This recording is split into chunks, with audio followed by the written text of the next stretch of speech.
दोस्तों आज की वीडियो में हम एक नया चैप्टर स्टार्ट करने जा रहे हैं जो कि अकाउंटिंग इक्वेशन के नाम से बहुत फेमस है।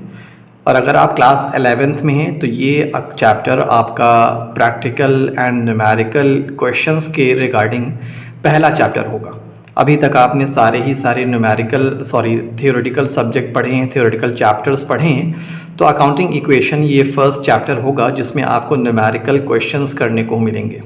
ठीक है, बहुत ही सिंपल क्वेश्चन है। ठीक है, इस चैप्टर में हमें करना क्या है, अकाउंटिंग इक्वेशंस वाले चैप्टर में हमें जो भी अकाउंटिंग ट्रांजैक्शंस होती हैं उनको इक्वेशन के फॉर्म में लिखना होता है।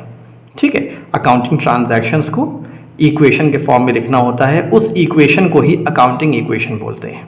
बहुत सिंपल है कि जो भी हम ट्रांजैक्शंस बिजनेस में होते हैं, चाहे किसी भी नेचर का हो, उन ट्रांजैक्शंस को इक्वेशन के फॉर्म में लिखना, उस इक्वेशन को अकाउंटिंग इक्वेशन कहते हैं।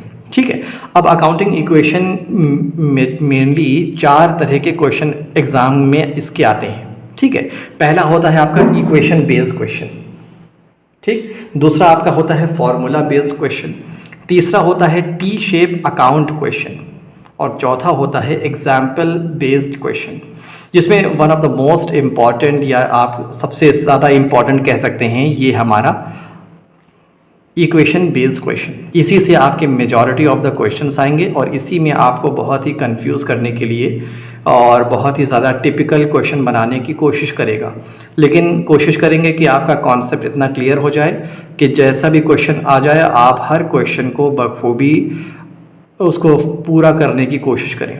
ठीक है, तो सबसे ज़्यादा जो हमारा टाइम जो लगेगा इस चैप्टर में अकाउंटिंग इक्वेशंस में, वो पहले वाले पार्ट में लगेगा, इक्वेशन बेस्ड क्वेश्चंस में। ठीक है, इसमें हो सकता है 2 या 3 वीडियो लेक्चर बनाना पड़े और बाकी 3 के लिए तो एक ही वीडियो में काम हो जाएगा। ठीक है, वैसे देख लेंगे, आगे ज़रूरत पड़ेगी तो ज़्यादा वीडियो भी बना लेंगे, लेकिन अभी शुरुआत करते हैं इक्वेशन बेस्ड क्वेश्चन से। इक्वेशन बेस्ड क्वेश्चन स्टार्ट करने से पहले सबसे पहले हमें उसके 4 रूल्स को जानना बहुत ज़रूरी है। ठीक है, पहला रूल क्या कहता है? पहला रूल ये कहता है कि every transaction has at least 2 impacts. ठीक है, ये आप जानते भी हैं, जो अकाउंटिंग आपने कॉन्सेप्ट्स पढ़े हैं, अकाउंटिंग प्रिंसिपल्स के जो पार्ट होते हैं, तो उसमें आपने डुअल एस्पेक्ट कॉन्सेप्ट पढ़ा होगा। ठीक है, ये वही चीज़ है कि हर ट्रांजैक्शन का कम से कम 2 असर होता है, 2 इम्पैक्ट होता है, 2 इन्फ्लुएंस देखने को मिलता है। यानी अगर कोई भी चीज़ बिज़नेस में होती है तो आप अगर बिज़नेस के नज़र से देखेंगे तो उसका कम से कम 2 जगह तो असर पड़ना ज़रूरी है। ठीक है, ये चीज़ भी सीखेंगे, लेकिन अभी आप इसको याद कर लीजिए। ठीक है, दूसरा क्या है? Basic accounting equation is equal to assets is equal to liabilities plus capital. Basic accounting equation क्या है हमारे लिए? Assets is equal to liabilities plus capital. ठीक है, लेकिन हमने इसका एक क्वेश्चन मार्क बना रखा है, आपको दिख रहा होगा शायद। ठीक है, क्वेश्चन मार्क हमने इसलिए बना रखा है कि आपके लिए एक क्वेश्चन ये है कि ऐसा क्यों है। ठीक है, assets equal to liabilities plus capital क्यों है, आप सोच के देखिए। ठीक है, मैं वीडियो के लास्ट में इस बात को एक्सप्लेन करूंगा जब आपको कुछ बेसिक कॉन्सेप्ट्स क्लियर हो जाएंगे। ठीक है, लेकिन अभी के लिए आप ये याद कर लीजिए कि हमारा जो बेसिक अकाउंटिंग इक्वेशन है वो है assets is equal to liabilities plus capital, और अभी हम पढ़ भी रहे हैं इक्वेशन बेस्ड क्वेश्चन। तो इस इक्वेशन पे ही आपको इस वाले सेक्शन में सारे न्यूमेरिकल प्रॉब्लम सॉल्व करने हैं। Assets is equal to liabilities plus capital. ठीक है, थर्ड रूल क्या कहता है? ऑल एक्सपेंसेस एंड लॉसेज, सारे खर्चे या सारे जो लॉसेज हैं will be deducted from the capital. Capital से उसको लेस कर देंगे। सारे खर्चे या सारे जितने भी लॉसेज होंगे वो कैपिटल से डिडक्ट कर दिए जाएंगे। वहीं पर उसके अपोजिट में सारे इनकम या गेन, यानी जो भी प्रॉफिट और गेन्स अगर हो रहा है वो कैपिटल में ही वापस ऐड कर दिए जाएंगे। बहुत आसान है कि सारे एक्सपेंसेस हो या लॉसेज हो वो कैपिटल से ही डिडक्ट किए जाएंगे, माइनस किए जाएंगे, और जितनी भी प्रॉफिट से रिलेटेड कोई भी चीज़ अगर होगी तो वो कैपिटल में वापस ऐड कर दिए जाएंगे। और लास्ट रूल है रूल नंबर 4 क्या कहता है? Adjustments in capital will be made for current accounting year only. ठीक है, यानी जो एडजस्टमेंट कैपिटल में जो एडजस्टमेंट किया जाएगा सिर्फ उस अकाउंटिंग ईयर के ही रिगार्डिंग होगा एडजस्टमेंट। ठीक है, अभी आप समझ लीजिए हल्का सा इसको, इसको मैं क्वेश्चन करके आपको ये कॉन्सेप्ट क्लियर कर दूंगा कि इसका मतलब क्या है। तो 4 रूल आपको याद होंगे। पहला रूल ये है कि every transaction has at least 2 impacts, कम से कम उसके 2 असर होंगे। और बेसिक अकाउंटिंग इक्वेशन क्या होता है, assets is equal to liabilities plus capital. इसी इक्वेशन पे पूरा आपका इक्वेशन बेस्ड क्वेश्चन के न्यूमेरिकल बेस्ड होंगे। थर्ड रूल कहता है कि सारे एक्सपेंसेस एंड लॉसेस को कैपिटल से डिडक्ट कर दिया जाए, माइनस कर दिया जाए। वहीं सारे इनकम गेन्स प्रॉफिट जो भी चीज़ पॉजिटिव एस्पेक्ट में हो रही है उसको कैपिटल में ऐड कर दिया जाएगा। और फोर्थ रूल कहता है कि जो भी एडजस्टमेंट कैपिटल में किया जाएगा वो सिर्फ उस करंट अकाउंटिंग ईयर का ही होगा, ना पिछले साल का होगा ना अगले साल का होगा। ये चीज़ क्वेश्चन से और ज़्यादा क्लियर हो जाएगी। आइए अकाउंटिंग इक्वेशन का जो हमारा इक्वेशन बेस्ड क्वेश्चंस हैं उसका कुछ न्यूमेरिकल करके ही अपना कॉन्सेप्ट क्लियर करते हैं। ठीक है, बहुत ध्यान से देखिएगा। ये मैंने एक फॉर्मेट बनाया है, देखिए यहाँ पे ट्रांजैक्शंस, ठीक है, ट्रांजैक्शंस हो जाएंगे, ये एस हो जाएगा। ठीक, ये हमारा अकाउंटिंग इक्वेशन था जो assets is equal to liabilities plus capital. तो पहली लाइन में पहले कॉलम में तो आप इस तरह लिख देंगे transactions assets is equal to liabilities plus capital. उसकी नेक्स्ट लाइन छोड़ दीजिएगा। ठीक है, उसके बाद से हर एक ट्रांजैक्शन के लिए अलग अलग कॉलम बनाइएगा। ठीक है, ये हम कराएंगे। लेकिन एक चीज़ मैं आपको बताना भूल गया, अगर आपका बेसिक कॉन्सेप्ट पहले क्लियर नहीं है, अगर आपको ये मालूम नहीं है कि डेटर्स क्या होते हैं, क्रेडिटर्स क्या होते हैं, ठीक है, और ड्राइंग्स क्या होती है, तो अगर आपका ये बेसिक कॉन्सेप्ट क्लियर नहीं है तो आपको इस सब्जेक्ट में इस चैप्टर में बहुत परेशानी आने वाली है। तो अगर आपने अपना कॉन्सेप्ट क्लियर नहीं किया है तो पहले आप अपना कॉन्सेप्ट क्लियर करिए। जो अकाउंटिंग के बेसिक टर्म्स होते हैं, बेसिक अकाउंटिंग टर्मिनोलॉजीज़ होती है, उसको पहले क्लियर करिए। ठीक है, अपने बुक से भी कर सकते हैं और मैंने एक उसके लिए सेपरेट वीडियो बना रखा है। ठीक है, पहले आप अपने वो कॉन्सेप्ट क्लियर करिए, उसका मैं डिस्क्रिप्शन में लिंक दे दूंगा और आई बटन पे भी लिंक दे दूंगा। तो पहले आपको वो चीज़ समझना है। ठीक है, जब वो कॉन्सेप्ट आपका क्लियर हो जाएगा तो ये क्वेश्चन आपके लिए बहुत ही आसान होंगे। ठीक, ये वाला कॉलम हमने जो छोड़ा है क्योंकि एसेट्स में कई सारी कैटेगरीज होती है ना, बहुत सारी चीज़ें एसेट्स होती है, तो वो एसेट्स यहाँ लिखेंगे, जो चीज़ लायबिलिटीज़ होगी वो यहाँ लिखेंगे। और चलिए देखते हैं क्वेश्चन करके। आपको यहाँ पे ये CAPI तक ही दिख रहा होगा। ठीक है, ये पूरा कैपिटल लिखा हुआ है, तो स्क्रीन में पूरा आ नहीं रहा है, इसलिए कॉपी को मूव करने से अच्छा है कि आपको मैं बता दूं कि ट्रांजैक्शंस है, ये assets is equal to liabilities plus capital. आइए ट्रांजैक्शन नंबर 1 आपको क्वेश्चन में दिया रहेगा। ट्रांजैक्शन नंबर 1 क्या कर रहा है, started business with cash ₹1 lakh. ठीक है, जिसका जो कंपनी थी उस कंपनी के मालिक ने बिजनेस स्टार्ट किया 1 लाख रुपए कैश लगाकर। कैश देखिए आपके लिए एसेट्स है, तो आप एसेट्स वाले कॉलम में यहाँ पे कैश लिख देंगे। ठीक है, कितने रुपए की कैश है, 1 लाख रुपए इसकी, आप यहाँ पे 1 लाख कर देंगे। जब कैश आता है, कैश बिजनेस के लिए एसेट्स होती है, लेकिन बिजनेस के लिए बिजनेस के पास कैश तो आ गया, वो एक तरीके से कैश के फॉर्म में है जो कैपिटल आई है, लेकिन बिजनेस के लिए वो लायबिलिटी भी होती है। तो इसीलिए हमने जो पढ़ा था बिजनेस एंटिटी कॉन्सेप्ट, जो ये कहता था कि business and businessman are 2 separate entities, 2 अलग अलग एंटिटीज़ होती हैं। इसीलिए बिजनेस में जो पैसा बिजनेसमैन लगाता है, ओनर लगाता है, मालिक लगाता है, वो बिजनेस के लिए कैपिटल कहलाती है, जो कि लायबिलिटी होती है। तो आप कैपिटल वाले कॉलम में यहाँ पे 1 लाख लिख देंगे, जितना कैश दिया है मालिक ने बिजनेस को। तो बिजनेस के पास कैश तो आया है, लेकिन साथ ही साथ बिजनेस के ऊपर एक लायबिलिटी और कैपिटल के फॉर्म में तो आ जाएगा। हमेशा याद रखिएगा ये दोनों साइड आपके बैलेंस होने चाहिए, इक्वल होने चाहिए। तो अगले वाली लाइन में आप इसको दोनों इक्वल करके देख लीजिए कि इक्वल है कि नहीं। 1 लाख इक्वल टू 1 लाख। ठीक है, चलिए आइए सेकेंड वाला देखिए। Purchase goods for cash ₹50,000। 50,000 rupees का गुड्स खरीदा है कैश से। बहुत ध्यान से क्वेश्चन पढ़िएगा। कैश मतलब नगद, याद रखिएगा। कैश का मतलब होता है नगद और क्रेडिट का मतलब होता है उधार। तो गुड्स खरीदा है, गुड्स जो है आपके लिए एक एसेट्स है, तो यहाँ पे गुड्स लिख दीजिएगा। गुड्स को स्टॉक बोलते हैं हमारे अकाउंट्स के टर्म में, तो स्टॉक लिख दीजिएगा। स्टॉक मेरा कितने रुपए इसका बढ़ा है, 50,000 रुपये का हमने स्टॉक खरीदा है, दुकान के लिए गुड्स खरीदा है। ठीक है, वो स्टॉक हो गया। कैश से खरीदा है, तो कैश से खरीदा है तो कैश 50,000 रुपये कम हो जाएगी कि नहीं। भाई आपने कोई सामान खरीदा तो वो सामान आपके पास आएगा तो कैश भी तो आपके पास से जाएगा अगर आपने कैश पे खरीदा है तो। ठीक है, यहाँ पर हमारा कोई फ़र्क नहीं पड़ेगा, यहाँ पे आप एज इट इज़ छोड़ दीजिए ऐसे। और आइए इसको बैलेंस देखते हैं। बैलेंस कितना हो जाएगा, 1 लाख पहले कैश था, 50,000 रुपीज़ का आपने गुड्स खरीदा। अब आपके पास कैश कितना बचा है, 50,000 रुपीज़ का कैश बचा है, लेकिन साथ ही 50,000 रुपीज़ का आपके पास गुड्स आ गया है। ठीक है, यहाँ पे कैपिटल में कोई फ़र्क नहीं पड़ा था, तो ये आपका 1 लाख के बराबर ही होगा। आपको नज़र आ रहा है कि नहीं 1 लाख? ठीक है, आपको कुछ ज़ीरो नज़र नहीं आ रहे हैं, वरना ये लिखा है 1 लाख ही। ठीक है, ये बैलेंसिंग फिगर हो गया। थर्ड इक्वेशन क्या कहता है, सॉरी थर्ड ट्रांजैक्शन क्या कहता है, purchase goods on off ₹20,000 on credit. इस बार गुड्स तो खरीदा है लेकिन क्रेडिट पे खरीदा है। क्रेडिट मतलब होता है उधार। याद रखिएगा, ये बहुत ध्यान से देखने की चीज़ है कि किस चीज़ पे गुड्स खरीद रहा है। ठीक है, ये जो गुड्स खरीद रहा है वो उधार पे खरीद रहा है। तो पहली चीज़, जब गुड्स आप खरीदेंगे तो गुड्स तो बढ़ जाएगा आपके पास। क्या कैश मेरे पास से जा रहा है? नहीं, कैश नहीं जा रहा है, क्योंकि गुड्स जो नगद नहीं खरीदा जा रहा है, कैश पे नहीं खरीदा जा रहा है, बल्कि क्रेडिट पे खरीदा जा रहा है, मतलब उधार पे खरीदा जा रहा है। तो जब उधारी पे किसी से गुड्स खरीदते हैं उसको बोलते हैं क्रेडिटर्स।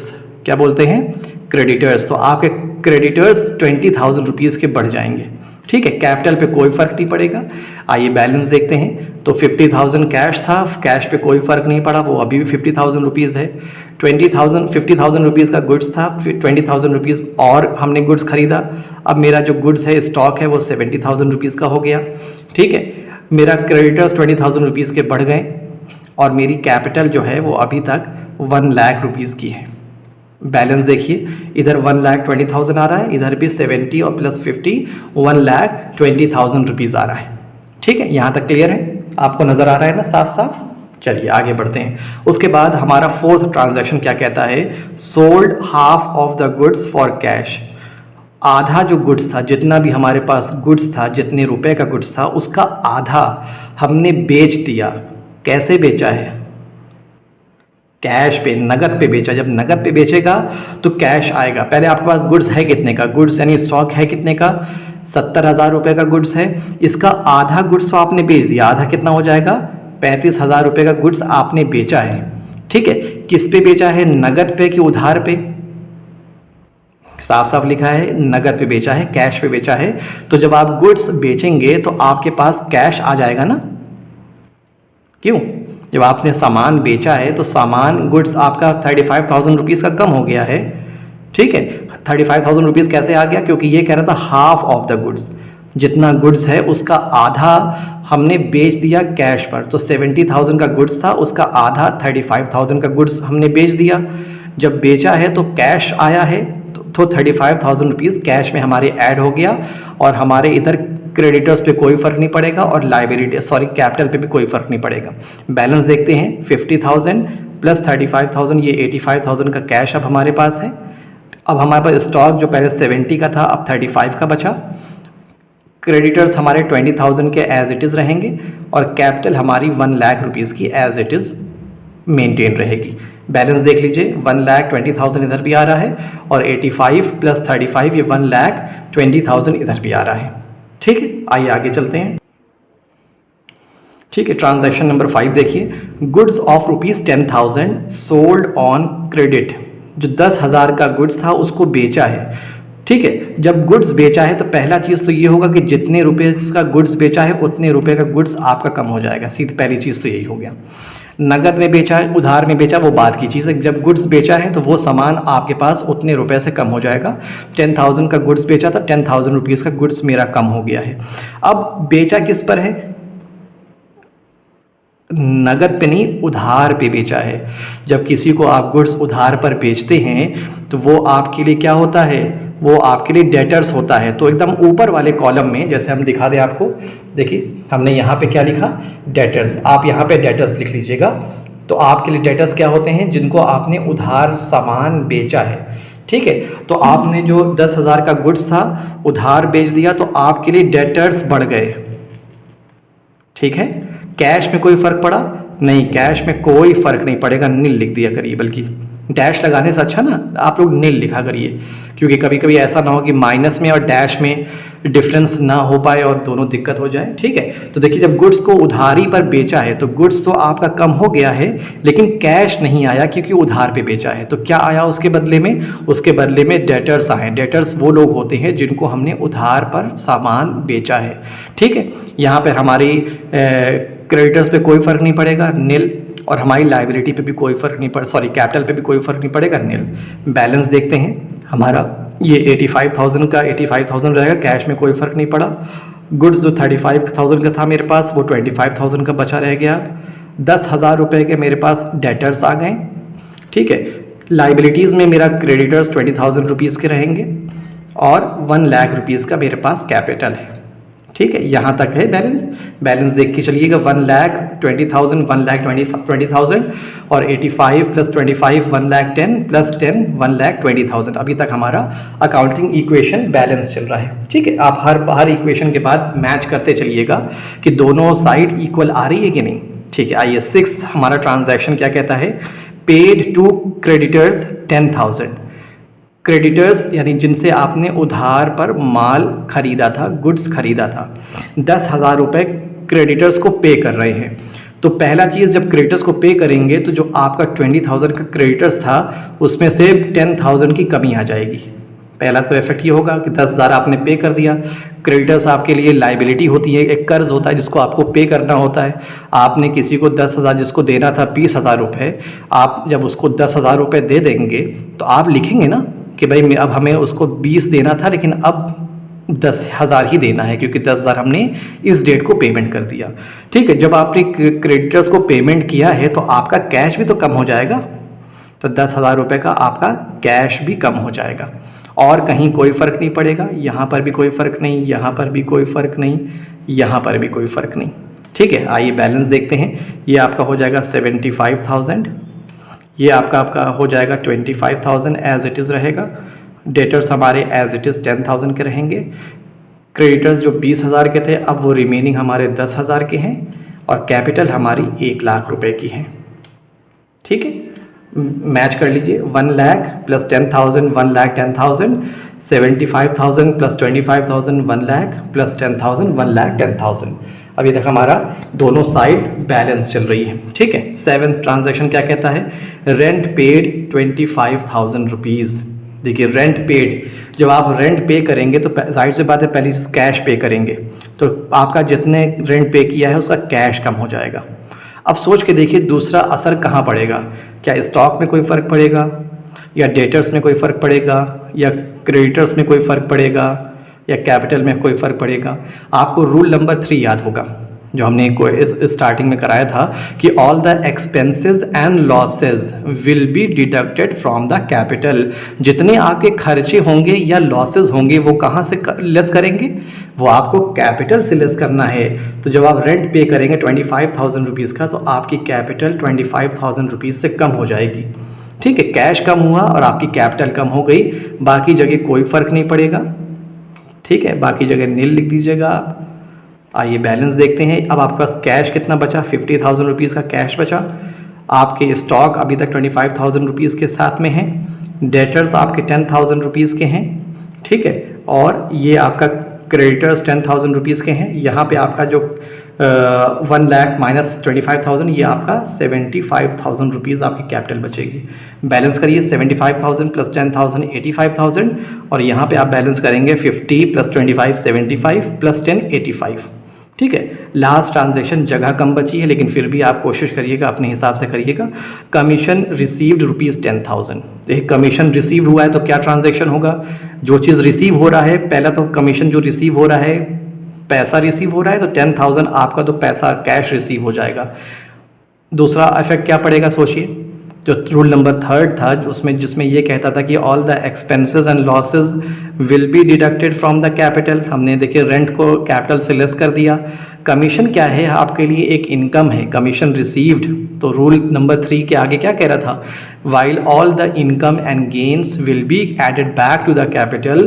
तो आपकी यहाँ पे 10,000 रुपीज़ से कैपिटल बढ़ जाएगी। ठीक है, मेरे पास जगह नहीं बची है। अब आप इसको बैलेंस करिएगा तो आपका कैश कितना हो जाएगा 50 + 10 60,000।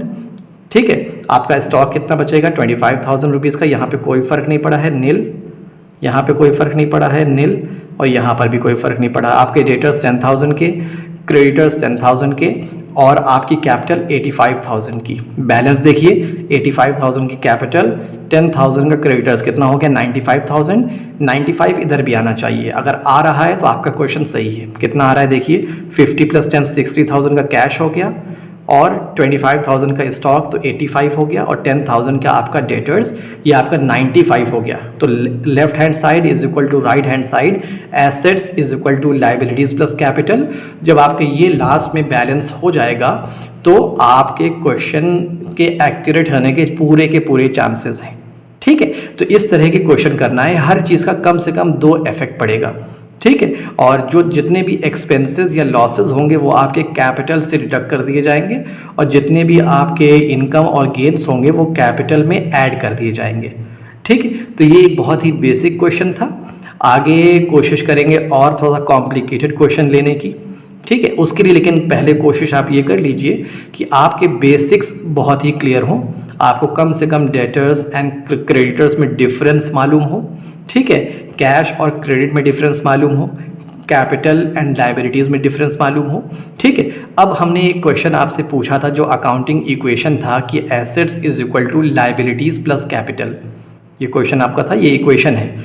तो हमने पूछा था क्यों है बताइए। तो पहली चीज़ तो हमने ये बताई थी, कोई भी आपकी एसेट्स होगी, जो भी आप एसेट्स खरीदेंगे, देखिए यहाँ पे ऐसे हमने खरीदा है एसेट्स, देखिए स्टॉक खरीदा है, डेटर्स खरीदा है, या और भी कोई लैंड एंड बिल्डिंग खरीदे होंगे। तो कोई भी जो एसेट्स बिजनेस खरीदता है या तो वो कर्ज लेके खरीदता है, लोन लेके। अगर लोन लेके खरीदा है तो वो लाइबिलिटीज़ कहलाती है। बात समझ में आ रही है। और अगर बिजनेस ने अपने पास से खरीदा है तो वो अपना जो पैसा बिजनेस के पास होता है वो कैपिटल कहलाता है। कोई भी चीज़ आप देख लीजिए, देखिए जितनी भी चीज़ हमने यहाँ पे खरीदी है वो या तो लोन लेके उधारी पे खरीदी है ना, उधारी पे खरीदी है, मतलब उधार पैसा भी पे करना है उसको, तो वो लाइबिलिटीज़ हो गई एक्सटर्नल जिनको पेमेंट करना है। या हमने उसको कैपिटल से ख़रीदा है, नगद खरीदा है। अगर नगद खरीदा होता है तो क्या होता है, हमारे जो कैपिटल से ख़रीदा होता है वो एक तरीके से। ठीक है, तो इसीलिए हमेशा एसेट्स के बराबर क्या होती है, लाइबिलिटीज़ प्लस कैपिटल। अगर आपको किसी कंपनी की एसेट्स कैलकुलेट करना है तो कंपनी की टोटल लाइबिलिटीज़ और टोटल कैपिटल को ऐड कर दीजिए, कंपनी के पास उतनी ही एसेट्स होगी। क्या कॉन्सेप्ट है, एक बेसिक चीज़ बता रहे हैं आपको कि एसेट्स के बराबर लाइबिलिटीज़ प्लस कैपिटल क्यों होता है, क्योंकि बिजनेस जो भी एसेट्स एक्वायर करता है, खरीदता है, वो या तो अब लाइबिलिटीज़ से लेता है, कर्ज लेके लेता है। ठीक है, तो लाइबिलिटीज़ कर्ज लेके लिया है, लोन लेके लिया है, उधारी पे लिया है, तो वो लाइबिलिटीज़ होती है जिसको बिजनेस को पे करना होता है। या तो वो अपने पास से खरीदेगा, अपने पास से पैसे से खरीदेगा, तो बिजनेस के पास जो अपना पैसा होता है उसको बोलते हैं कैपिटल। इसीलिए assets is equal to always is equal to liabilities plus capital. ठीक है, अब ये एक सिंपल क्वेश्चन है। अगले वीडियो में और कॉम्प्लेक्स क्वेश्चन सॉल्व करने की कोशिश करेंगे। तब तक के लिए मिलते हैं। Okay, thank you, bye bye.